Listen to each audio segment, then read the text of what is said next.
Ito yung part ko. Malakas Sinay ko lang. mama ko sa akin. Walang hiya ka. Saan ka ba galing? 30 minutes. Hindi ba sinabi ko na sa'yo? Kailangan mo laging bantayan ang kuya mo. Hindi mo siya pwedeng layuan. Ang pisngi ko ay parang nasa sunog. Masakit hanggang sa maging mapula ang mga mata ko.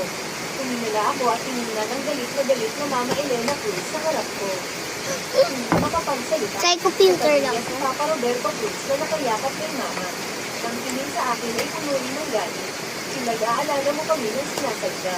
No, kung may nangyari kay Marco, tingnan natin kung hindi ko babalatan ang balat mo.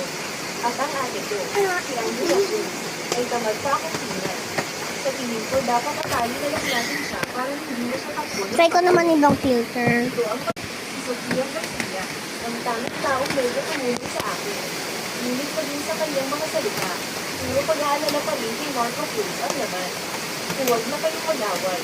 Huwag din mabala si Marco habang Hindi to roller blade ito. Sino pa ba ang magmamalasakit sa akin? Hindi naman ako kundi isang mobile blood bag ni Marco Cruz. Ang dahilan kung bakit ako isinilang sa mundo ito ay dahil lang si Marco Cruz ay may sakit na hemophilia mula pa noong bata siya. May malubhang blood clotting disorder. Kailangan niya ng blood transfusion para mabuhay si Marco Cruz. Pinanganak ako ng mga magulang namin para maging isang living blood bank. Mula pa noong bata ako, para na akong blood bag. Madalas akong kinukuhanan ng dugo. Ang mga pulso ko ay puno ng bakas ng karayo. Walang nagmamahal sa akin. Ang mga magulang ko Tingnan natin subscribers natin. Bye-bye.